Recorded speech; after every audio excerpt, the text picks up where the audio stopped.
আলাইকুম, welcome back to my page recipes by Swas mom. আমি আজকে আপনাদের সাথে শেয়ার করব চুই ঝাল দিয়ে খাসির মাংস রান্নার ঈদ স্পেশাল রেসিপি। আমি প্রথমে কড়াইতে তেল দিয়ে নিয়েছি, তেল গরম হয়ে গিয়েছে। আমি পেঁয়াজ কুচি দিয়ে দিয়েছি, পেঁয়াজটা ব্রাউন কালার করে একটু ভেজে নেব। আমার পেঁয়াজটা ব্রাউন কালার করে ভেজে নেওয়া হয়ে গিয়েছে। আমি গোটা মশলা দিয়ে দেব, তেজপাতা, এলাচ, দারচিনি, লবঙ্গ দিয়ে আমি একটু নেড়ে নেব।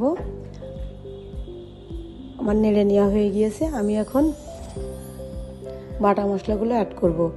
জিরা বাটা, আদা বাটা, রসুন বাটা দিয়ে আমি ভালোভাবে তেলের সাথে মিশিয়ে নেব।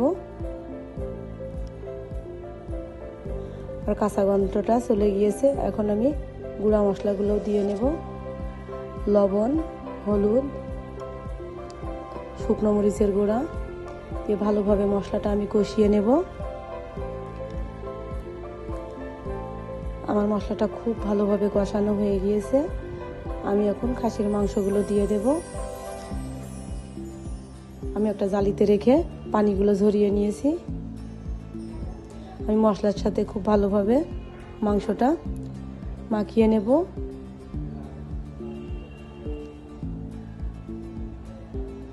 মশলার সাথে মাংসগুলো খুব ভালোভাবে মাখিয়ে নিয়েছি। আমি এখন এখানে একটু লেবুর রস দিয়ে দিয়েছি। আমরা অনেকেই খাসির মাংসটা খেতে চাই না, যে খাসির মাংস থেকে একটা কেমন যেন স্মেল বের হয়। এই জন্য আপনারা আমার রেসিপিটি ফলো করে যদি একবার খাসির মাংসটা রান্না করেন, দেখবেন একটুও ওই স্মেল বের হবে না। একটা লেবু থেকে এক ফালি লেবুর রস দিয়ে দিতে হবে। আমি এখানে চুই ঝালটাও অ্যাড করে দিয়েছি, দিয়ে আমি মাংসের সাথে একটু নেড়ে দিয়েছি। আমি কষানোর জন্য পানি দিয়ে দিয়েছি। আমি ঢাকনা দিয়ে ঢেকে দেব। ঢাকনাটা তুলে একটু নেড়ে দেব।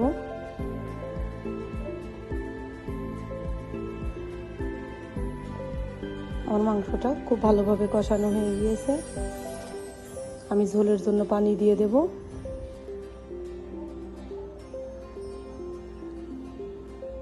ঝোলের জন্য পানি দিয়ে আমি ভালোভাবে মাংসটা একটু নেড়ে দিয়েছি।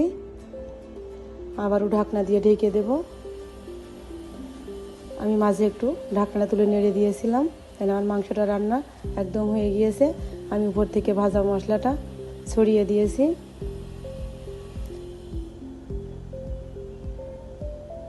আমি একটা বাটিতে তুলে পরিবেশন করেছি। আমি উপর থেকে আবার একটু মশলা ছড়িয়ে দিয়ে পেঁয়াজ বেরেস্তাটা দিয়ে দিয়েছিলাম। রেসিপিটি কেমন লাগলো অবশ্যই কমেন্টে জানাবেন। ভালো লাগলে লাইক, কমেন্ট, শেয়ার করবেন। আসসালামু আলাইকুম।